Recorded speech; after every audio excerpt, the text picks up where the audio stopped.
श्री स्वामी समर्थ अवधूत चिंतन श्री गुरुदेव दत्त. आता चला आम्ही पुढे तुळजापूरच्या दर्शनाला चाललो आहे. तर ताई दादांनो, हा तुळजापूर आणि पंढरपूरचा ब्लॉग आहे. दोन्ही ब्लॉग मी एकत्रच केले आहे.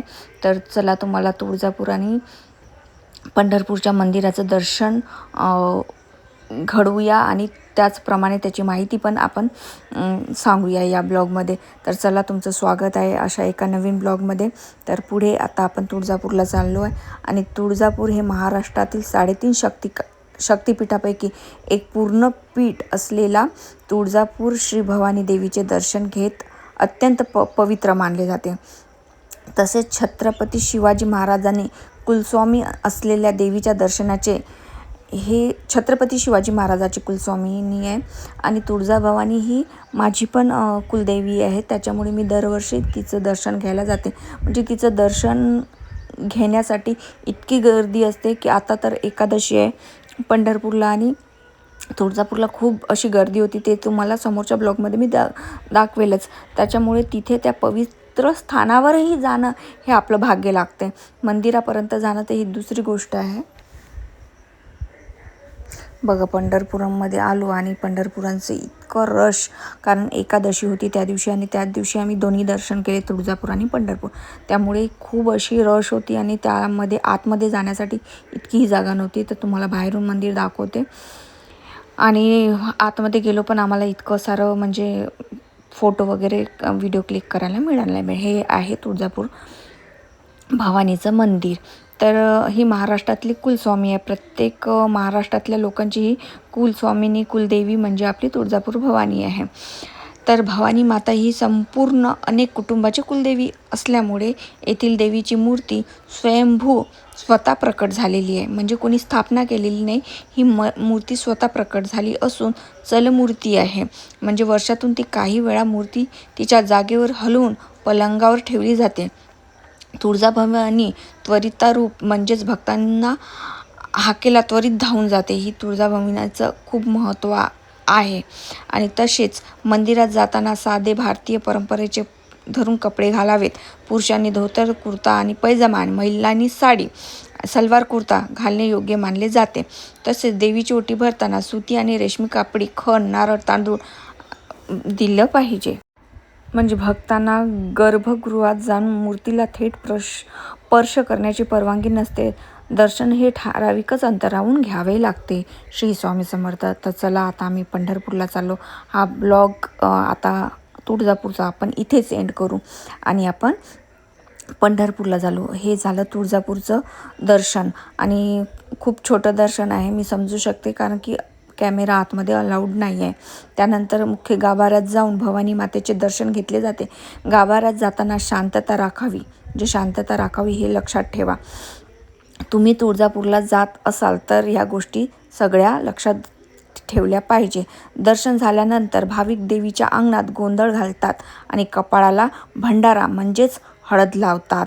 तसेच मुख्य गाभाऱ्यातून जाऊन भवानी मातेचे दर्शन घेतले जाते. म्हणजे मुख्य गाभारा आहे, तिथून ठराविकच भक्त, म्हणजे आता मी तर अजून गेली नाही, पण त्याच्यात ठराविकच लोक जाऊन भवानी मातेचं दर्शन घेतले जाते. गाभाऱ्यात पण जाताना शांतता राखली पाहिजे. भाविकांना मंदिरात जाऊन हात पाय स्वच्छ धुतले पाहिजे. तसेच चला, आता आपण पंढरपूरला पोहोचलो आणि पंढरपूरचं हे विठ्ठल रखुमाईचं मंदिर. आता या मंदिरामध्ये जाऊन आपण दर्शन घेऊया आणि खूप साऱ्या अशा गोष्टी आहे ज्या आपण बघणार आहोत. आणि इथली गर्दी तुम्हाला खास करून दाखवते की विठ्ठलाचं दर्शन घ्यायला जी लोकांना म्हणजे आवड असते, उत्सुकता असते, ती तुम्हाला मी या ब्लॉगमधून दाखवणार आहे.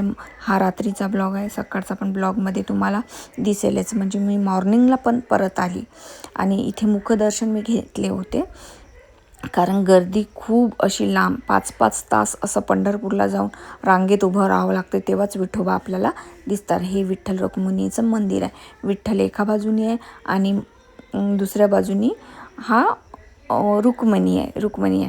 तर चला, आपण याचं पण महत्त्व जाणून घेऊया. तुम्हाला इथे वारकरीचं असं काही पुतळे काढलेले आहे, ते तुम्हाला मी इथे चंद्रभागा विठ्ठलाचे दर्शन आणि चंद्रभागा नदी याचे वारकरी संप्रदायाचे सर्वोच्च उत्तम महत्त्व मानले आहे. तसेच आषाढी आणि कार्तिकी एकादशीला विठ्ठल माऊलीच्या दर्शनासाठी वारकरी पायी पंढरपूरला चालत येतात. तसेच भीमा नदी पंढरपूर जवळ येतात. त्याचा आकार चंद्राच्या कोरीसारखा असल्यामुळे त्याला चंद्रभागा नाव असे म्हटले जाते. वारकरी संप्रदायातील चंद्रभागेला अत्यंत पवित्र मानले जाते. ही बघा चंद्रभागा नदी ही आहे. विठ्ठलाच्या दर्शनापूर्वी चंद्रभागेत स्नान केल्याने मनातील सर्व विकार आणि पाप धुवून जातात असं म्हटलं जातं, अशी आपली श्रद्धा आहे. चंद्रभागेच्या वाळवंटातच विठ्ठलाच्या भूतलावर आणणाऱ्या भक्त विठ्ठलाचे मंदिर आहे. त्यामुळे नदीला विठ्ठलाच्या चरणा इतकेच पवित्र मानले जातात. चंद्रभागेचे वाळवंटे हे सर्वात संतांचा एकत्र येण्याचे ठिकाण. येथे वारकरी भजन कीर्तन भारुड गाऊन भक्तिसरात न्हाऊन निघतात. तसेच यामध्ये भाविक थेट गर्भगृहात जाऊन विठ्ठलाच्या चरणावर डोके ठेवून दर्शन घेऊ शकतात. वारीच्या काळात या दर्शनासाठी खूप मोठी रांग असते. ज्या भाविकांना गर्भात जाणे शक्य नसते ते दुरूनच विठ्ठलाचे मुख चेहरा पाहूनच दर्शन घेतात. म्हणजेच तुम्हाला दाखवते समोर विठ्ठलाचं दर्शनासाठी किती मोठी अशी रांग होती. पंढरपूरच्या परंपरेनुसार विठ्ठल मंदिराकडे जाण्यापूर्वी भक्त पुंडलिकाकडे दर्शन घेणे आवश्यक मानले जाते. विठ्ठल दरबारात जाताना साधे स्वच्छ कपडे आणि भारतीय परंपरेनुसार असतात. हे बघा ही गर्दी आहे खूप मोठी. महिलांनी साडी तर पुरुषांनी कुर्ता असे घालायचे. विठ्ठलाच्या दारात कोणीही लहान आणि मोठा नसतो. इथे गर्दी एकमेकांना त्रास होणार नाही याची काळजी घ्या आणि शांतता राखा. हे बघा चोळप्पा महाराजांची पण इथे समाधी आहे. अशा प्रकारे आपल्याला पंढरपूरला जायचं असेल आणि आषाढी आणि कार्तिकेला जर जाल तुम्ही तर प्लीज तुम्हाला एक विनंती आहे की पास बुकिंग करून जा.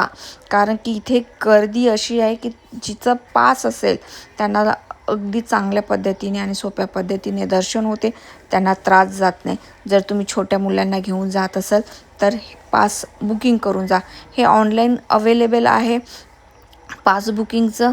तुम्ही त्यांच्या वेबसाईटवर जाऊन पंढरपूर असं बुकिंग दर्शनाचे बुकिंग जरी तुम्ही असं टाकलं तरी येऊन जातं. पंढरपूरला जर तुम्हाला दर्शन जाण्याचा मार्ग असेल तर हे पंढरपूरच्या समोरचं मंदिर आहे जिथे विठ्ठलाचं भगवान श्रीकृष्ण असं नाव दिलेलं आहे मंदिर, त्याचं दर्शन. तर चला मग आता हा होता आपला पंढरपूर आणि तुळजापूरचा दर्शन. छोटा प्रयत्न केला मी तुम्हाला या ब्लॉगमधून दाखवण्याचा.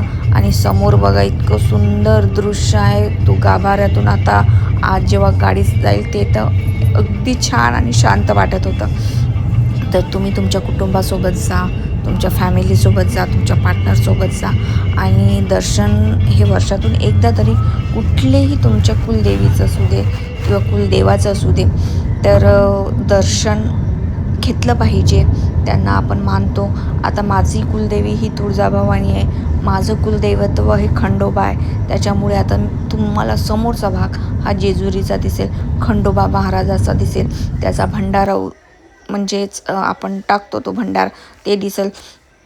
तर मला हे खूप छोटे छोटे मी क्लिप जे मी वातावरण इतकं सुंदर होतं, हिरवंगार होतं आणि आभाळ इतकं छान होतं तर त्याच्यामुळे मी काही गोष्टी कॅचअप केल्या आणि तुम्हाला सांगतं.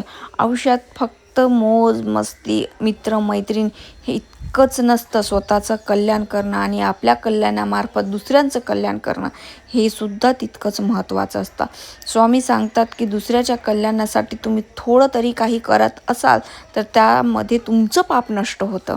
आणि दुसऱ्याचं चांगलं करणं, कल्याण करणं, त्याला सहकार्य करणं यापेक्षा मोठं चांगलं कर्म कुठलंही नाही.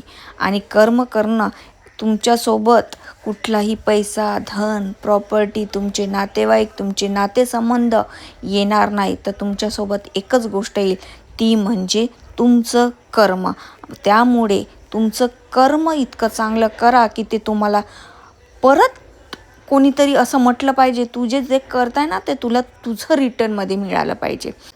नंतर भेटू एका छोट्याशा ब्लॉगमध्ये. तोपर्यंत श्री स्वामी समर्थ. नवीन असाल तर सबस्क्राईब